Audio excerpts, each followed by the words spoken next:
Hey everybody, this is going to be the gaming section, the agenda. We're going to start off with introductions. Erica, you want to start us off? Yeah, hi everybody. My name is Erica Cheever. I am a content creator and I work at a media company called Onchain Media. So I have been in crypto for a while. I have been in blockchain gaming since about 2021. That's when I realized that they were making games on the blockchain. It was a little bit earlier than that, but that's when I really caught on. And so I got super excited. I've always been a really avid gamer, and I love crypto. I love the technology. And so I started off doing spaces, like X Spaces. I've done live, like weekly live shows and content creation. So I'm in the thick of it. Hey guys, I'm Welly. So I run partnerships for SuperLayer, a venture studio, and then as a result of that, run business for one of our portfolio companies, Taki Games, which is a mobile games network. We'll talk about that more. And I've been in crypto for about 10 years, feel very old. And before I got into crypto in 2013, I worked in the space of mobile payments, which meant focusing on game monetization and virtual goods monetization. So a lot of what's old has become new again. So excited to talk more about this. Thank you so much for having SuperLayer and Taki here, and delighted to speak with my esteemed panelists. Oh, yeah, guys. Hello. Yeah.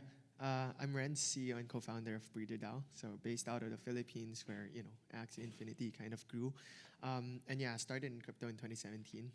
Wally and I were just talking about like how, when you enter crypto, you kind of get red pilled by the profits, eventually losing it all, right, and then restarting over again, and then in the hopes of trying to make it one day. So yeah, like.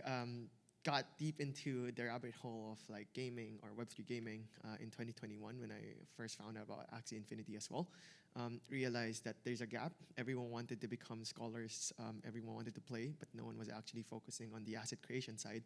And so that's how we started with BreederDAO. We focused on the creation of these assets, acting as like merchants and blacksmiths within games. And even until now, like we still try and do that, right?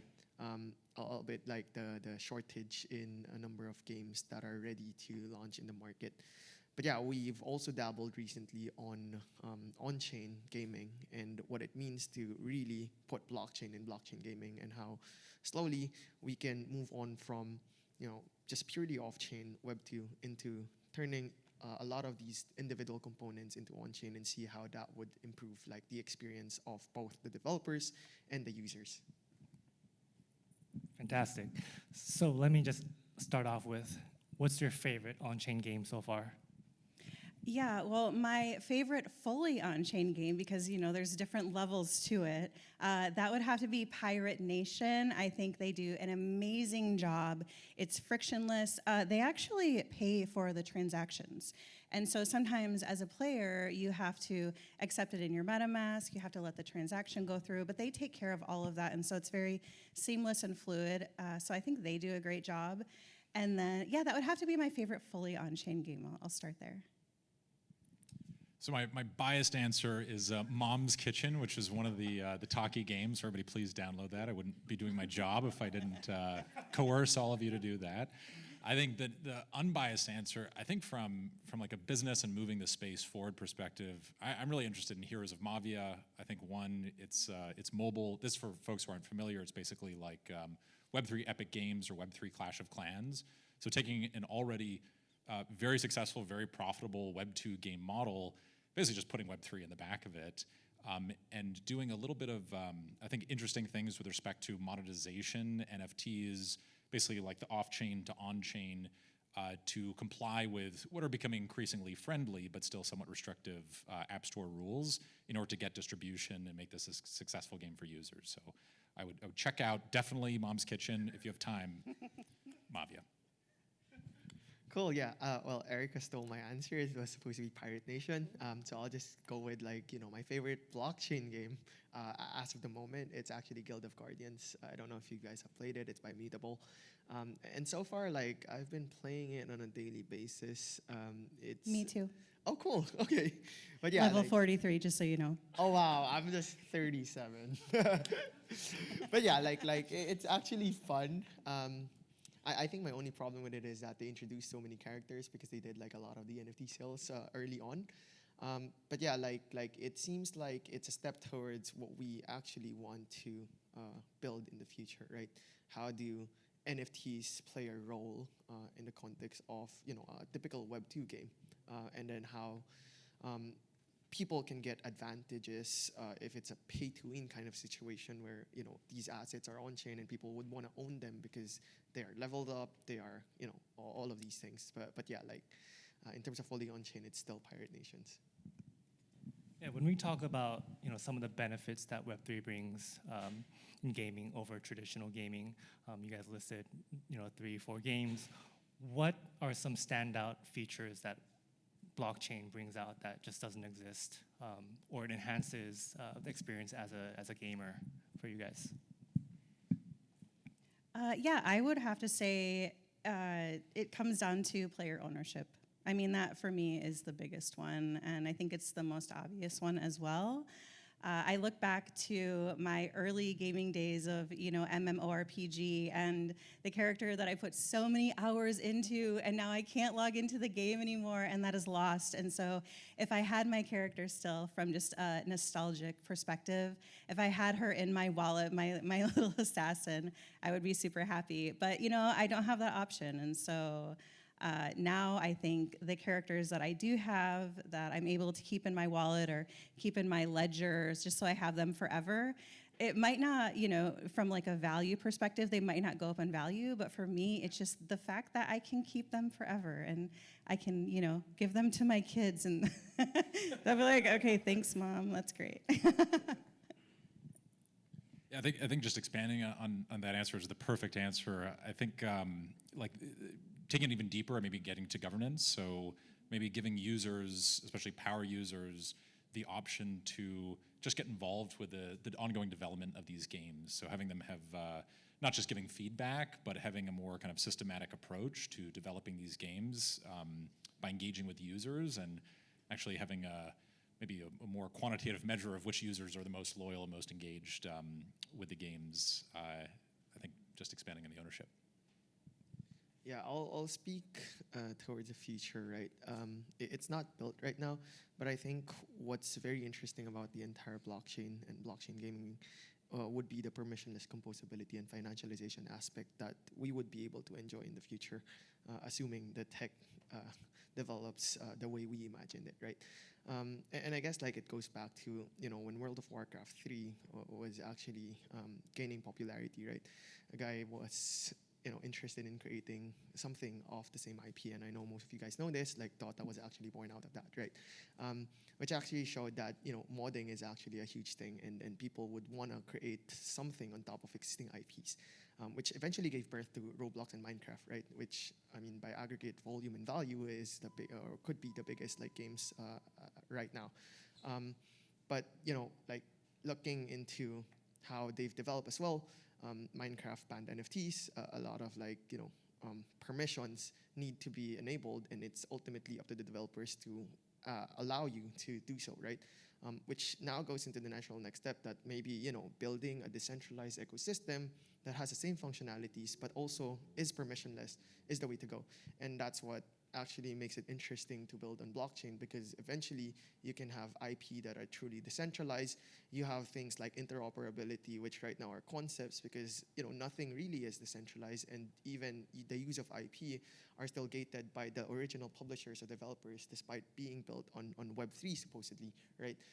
But these things, once we start putting a lot of the things on chain and building out that infrastructure, then it becomes possible for us to be able to do things, and that's a world that I'd want to try to imagine.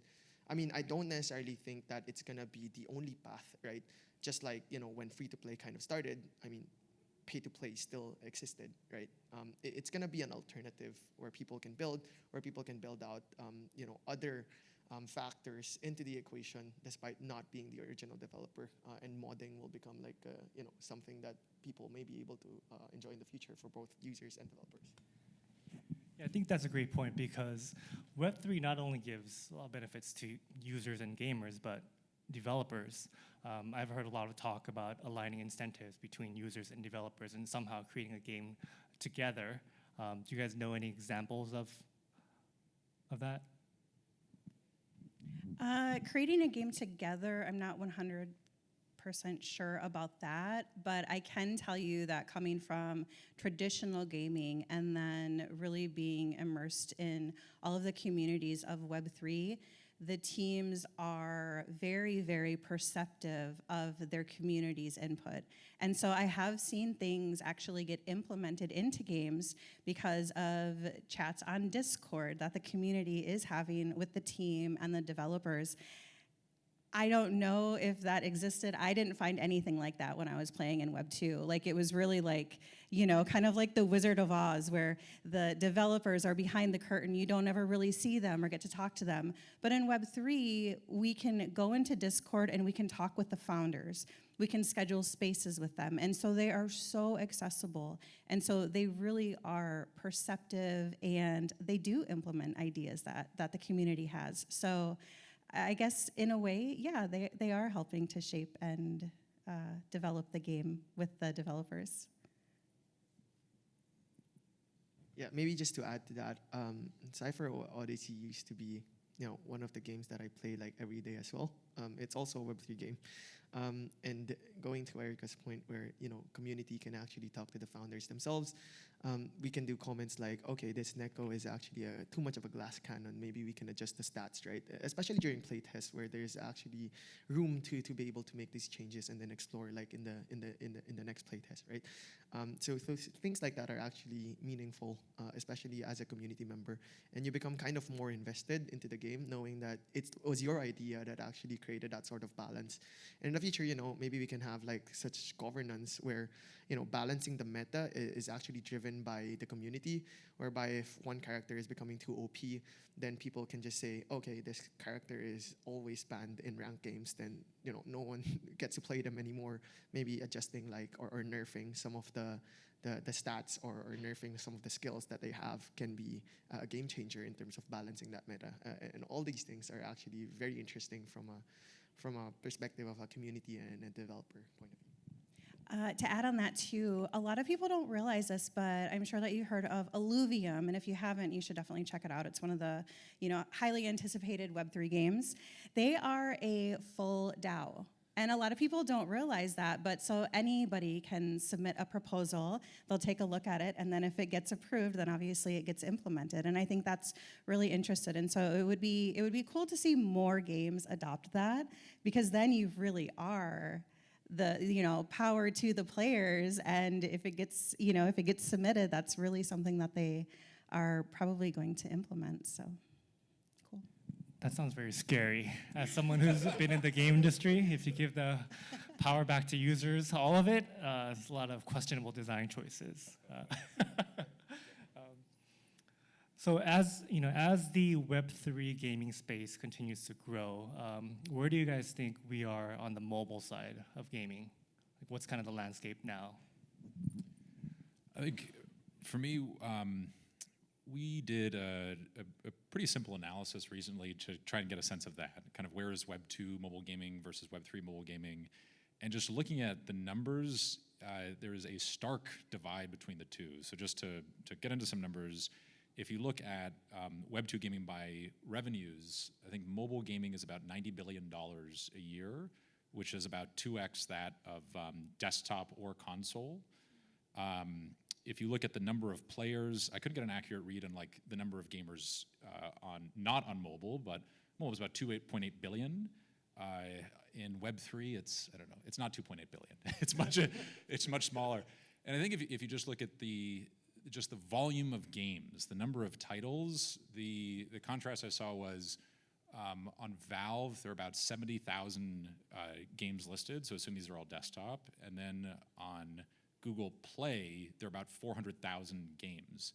If you look at Chainplay GG to get a sense of Web3 games, it's something like, I think, 300 mobile games and about 2,800 desktop games. So there is a massive gap right now between desktop and mobile and Web3, assuming that it's ultimately going to catch up with Web2 today and not go in the other direction. I don't think we're going to see more desktop games and less mobile in the future. So I'm excited to see that gap close. I think it's a massive, massive opportunity for mobile and Web3 altogether, with gaming as the likely spearhead. Why do you think that gap is so tremendous? I think part of it is just the app stores have not historically been very friendly to Web3, and that is changing. I think there was a watershed decision last year. Google Play really relaxed restrictions, and guys, please weigh in if you've got more details here. But part of it, I think, is policy. Just globally, it looks like regulatory attitudes towards crypto in general are becoming more relaxed, and I think that's going to flow down to consumer kind of policy as well, app store policy. I think that's a big one. Just like the primary distribution channel has been effectively cut off until relatively recently. Yeah.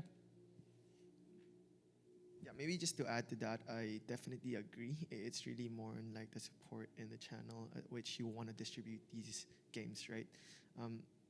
Apple and Play Store were skeptic, in fact, like creating that tax is still kind of like a barrier still, right? But you have Epic Games, for example, on the side where it's purely desktop that allows you to just download the game and has already an existing base of users. And so that made it easy for people to decide to just build on desktop, right? But similar to how I would think like Axie Infinity started, where it was gate kept, right? You need to purchase the NFTs to be able to play, and then that gave birth to, okay, you know what, let's just go with free to play, right? Every single Web3 started incorporating like a free to play version. In the same manner as like what we believe is going to happen is that people that are building out are starting off with desktop because that's where the users are anyway. And now that Play Store and Apple Store is now easing up to accommodating like these Web3 and NFTs in general, then we would see a huge transition, because admittedly like mobile is still like number one, right? And everyone is building towards that future. But I think like, yeah, security, I guess mobile desktop, I would think that people are less careful with mobile transactions. That's why there's also that hiccup, right? Like, okay, if I just click random links and all of my wallets are apparently on my phone, then it gets prone to scan, right? Like, how do we build that infrastructure such that I'm also secure, but I'm also, able to do these transactions, especially if we're talking about like on-chain gaming, right? So yeah. There are something that's interesting that's come up pretty recently. I think there are a few games that are starting to do they're bypassing the App Store and the Apple Store altogether, and they're doing PWAs, progressive web apps, right? Like Kuro Beasts, Kuro Wilds. They do that. And so essentially what it is, when you download something, there's a little box with the up arrow, and that allows you to add it to your home screen, and that's what a PWA is. And so they have just, taken full control of that. That's how they are deploying their mobile game. And then I believe it's Cityverse. I'm pretty sure that's what it's called, but it's a new game coming up as well, and they're doing that as well. I think the advantage to that is that they have full control and they bypass and they don't have to pay as many fees. But I think the downfall to that is that you don't have that security that a player might say, well, it's on the App Store, so it's got to be secure, right? Which isn't always true. We know that. But for the most part, it is that perception of security. And then also, they just don't have that visibility. If a game makes it to like the top 10 on the App Store, more people are going to see it, obviously, and download it. But if it is a progressive web app, then how are players going to find it? So it'll be interesting to see how many more games adopt that. Yeah, as you touched upon distribution and security, Renz, I know that BreederDAO is working on tooling. Can you expand on maybe the need for tools for building on-chain games, just especially as you onboard Web 2 game developers and the complexities of blockchain? How can we ease them in? Right. So I think the main thing that we have to understand first is what exactly needs to be on-chain versus, what we should be building off-chain, or what should we be retaining off-chain, right?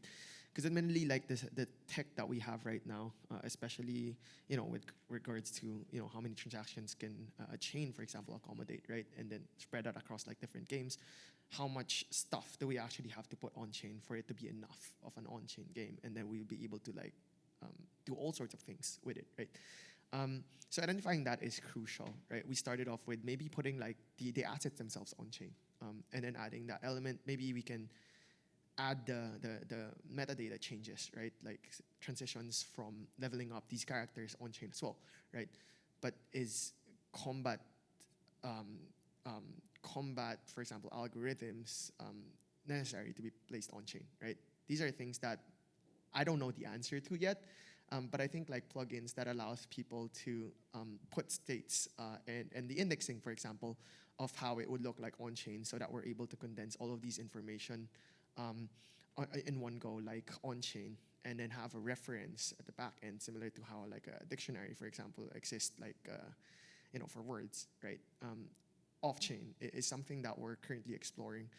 But yeah, building out tools that would allow any Unity on Unreal to be able to plug stuff and then put some of the states on chain is also one of the things that we're looking at, and identifying again these components and then looking into what you can build on chain or what has to be built on chain is crucial in determining that. What would you say is the hardest part for an average mobile gamer, casual gamer, trying to dive into the world of a Web3 mobile game? What are some challenges that are that you guys see, obvious or not obvious? I think one of it's just like visibility and lack of options. So just coming back to that ratio earlier, there are 400,000 games on Google Play, and if you look at the marketing power behind some of these games, I know at least one developer last year spent somewhere between $1 and $1.5 billion. One game developer just on marketing. It's crazy. It is a hyper-competitive, massive, ruthless market, and it's really hard, I think, for a developer to attract users if you don't have, I think, either that same, or let's say Web3 gaming in general, has a really hard time attracting gamers if it doesn't have those same sort of resources, or it just doesn't have enough shots on goal in terms of number of games. There just aren't that many games that are out there. So I think from a gamer perspective, it's really just hard to know what's there. And even the games that are there, I think this is changing a lot, but there are a lot of barriers to entry. This developer tooling, it's very challenging for normal gamers, for Web 2 gamers to get into Web 3 games, because generally there are a lot of kind of Web 3 esoteric hurdles to get over. It's challenging, very challenging. You need a combination of tooling and marketing to make this work. I would say challenge for a gamer would be if you do download a Web3 game and then it asks you to link your wallet and you have no idea what that is. That's going to be an obvious problem. I think that Immutable, for an example, does an amazing job of this with their passport. You can attest with Guild of Guardians, it's so easy. You basically put in your email, they send you a one-time passcode, and then you're in, and that's it. And then, of course, you do have the option to go on to the website and buy NFTs and integrate them into the game. And so I think what a lot of games are doing is adding the Web3 component as an option. But they are realizing that in order for their games to succeed, they are going to need to make onboarding easier. But yeah, if you haven't played a Web3 game, for anybody watching this, I would urge you to maybe download Guild of Guardians. I think we can both say that that's our favorite game at the moment for mobile. And just check it out and see how easy it actually is to onboard. And I think that people might be pleasantly surprised. Yeah, I guess the other thing would be like, clicking or approving transactions, right? Like, I don't even like looking at ads from free-to-play games, right? And I'm just looking for that X button all the time. I've seen this video recently where, the future of Web3 gaming is approving every single transaction for every move that you actually make. That was the Wanderers That did was that. actually And he funny. was completely trolling. And those of us who got it, but there was Right, some backlash. We're right. like, wow, this is really the future of Web3 gaming. So that's funny, right? Like, if it's gonna be that, then really, like, what are we doing here?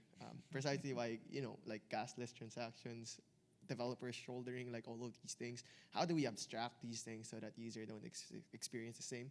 These are the things that I'm really like pretty keen on like understanding over the next few quarters. Great. I have a couple of specific questions. Welly, for Talkie Games, you have both mobile game development and also blockchain. How was your approach on basically distributing your resources to build something on chain? Yeah. So I think maybe just a bit of background. So a lot of the core team of Talkie Games came from this company called Kabam. Kabam was one of the pioneers in social mobile gaming. They ended up selling the company for about $1 billion. They have a lot of experience in game development. And then they also had started a couple of infrastructure companies along the way, so have experience with infrastructure. I think in terms of balancing, the team is very good at allocating resources towards not just creating good games, but marketing them successfully to the right users so these games actually make money, and then also incorporating and maintaining blockchain so that it's not getting in the way, it's enhancing the experience. But I think part of the lesson here is that it's so hard. It is so hard. So along the way, designing these games, I think what the team realized is there just isn't a lot of infrastructure out of the box to be able to build these games. I think Rally Mobile has been kind of a standout as an infra provider that we incorporate into our games. It's been very helpful. But it's clear that there isn't the same sort of opportunity for indie game developers to build Web3 mobile games that there is for Web2 mobile games. It's very hard to see a path to building like the Flappy Bird of Web3 mobile games today, just because there's so much knowledge that you would need in order to build, or in order to have this right balance of kind of blockchain expertise and game design expertise. So I think we're fortunate to have a really talented and experienced team. Most teams don't have that. I mentioned Mavia before. I think Mavia has 70 people. Most people don't have, most organizations don't have a 70-person team to rely on. They created a great game, but I'm sure that a lot of that team, a lot of that energy went towards just wrestling with issues that the vast majority of mobile game developers just aren't even aware of, much less have to commit a lot of energy to. Cool. And Renz, so you guys provide a smart asset creation tool for NFTs, customizable, and you guys started that in 2022. So over the last 2 years, how has that evolved from your first partner to now? Right. So when we first started, it was basically us like using these tools internally to be able to ship out all of these assets, right? The goal for us back then was to earn from the margins that we're able to get from selling these assets to guilds primarily, right? But over the past few years, we shifted from just doing playable characters to allowing people to mass produce these assets themselves, primarily guilds, for example, right?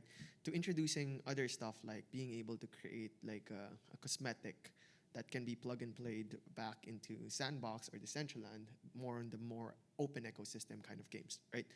And then eventually, focused as well on like building out those own experiences into our own like game, which we haven't launched, by the way, and we're still contemplating. But yeah, the goal is to identify like what assets has to offer, right? And how these assets, if they are truly interoperable and that they are created on a third-party platform and be able to bridge back into these games, how would the experience on my end be, right? Would I even want to bring it from one game to another, or does it even make sense for me to bring that from one game to another? And then on the side of developers, would they even want that, right? But we actually encountered a hiccup in that we realize all of these things are not really possible if a lot of the states aren't even on chain, right? Like say you want to create an interoperable asset, even though it's created by a third party, accepted by one game, you still need to deal with every other game to actually allow for that particular asset to be brought back into the game. And so we thought that, you know what, maybe the blockchain in blockchain gaming is currently a question mark. Because if things aren't on-chain, then all of the things we're talking about blockchain in terms of features, modularity, composability, ownership, right, are really just, like false or at least like not true, at least where we're at right now. But we also realized that, it's not overnight that we were able to deliver this. And so components like tokenization of what used to be soft currencies or another sort of currency in game is a step towards that. Recently had a conversation with another person where he said, like, even if crowdfunding, and this is related to your point, like indie developers don't really get that much funding, right? Even if that part is actually Web3 and you get like ownership for the studio, then maybe that's a good first step, right? Towards what we will see in the future. And as more and more of these things come to life, or as more and more of these things become enabled with the power of Web3, then we slowly realize as well what is relevant, what is valuable or beneficial to the users or to developers themselves for us to be able to move from one point to another. Thank you. And Erica, so I've seen you doing a lot of content creation and bringing awareness to not just mobile games, but on-chain Web3 games for mobile and desktop. How do we drive more adoption? How do we get more Web 2 users playing Web 3 games? I think a lot of it is just really showcasing the Web3 games that are out there and showing them that they are fun, they are getting better. There was a point in time where that was a little bit questionable, but you also have to realize that to develop a game, it takes a lot of time, right? So now I think we are at the point where there are a lot of fun games that you can play for more than 30 minutes. Like you can, really get lost in it and really play it for a long time. And so I think it really just boils down to, for me as a content creator, being on all of the platforms, making TikToks, being on YouTube, being on X, being on Facebook, just so that way I can try to capture more people into my community and just showcase what is fun and what is out there. And then also, I think it's important to educate them as well. So, not only playing it, but educating them on what a wallet is and being perceptive to people asking questions and me helping them out, and really gaining the trust of the community as well. So yeah, I think that's what it boils down to, is just showing them what's out there and that it's fun. Games have to be fun. Gamers want to have fun. That's from like a very simple point. That's what it boils down to. Yeah, and it definitely means a lot when the panelists are saying that you're playing a game every day and you're saying what level you are. That really shows how far we've come along from, what was it, CryptoKitty racing? I remember that. But I think that's all the time we have for the panel. We could take a couple of questions if anyone has any. No? All right. Thank you, guys. Thank you. Thank you.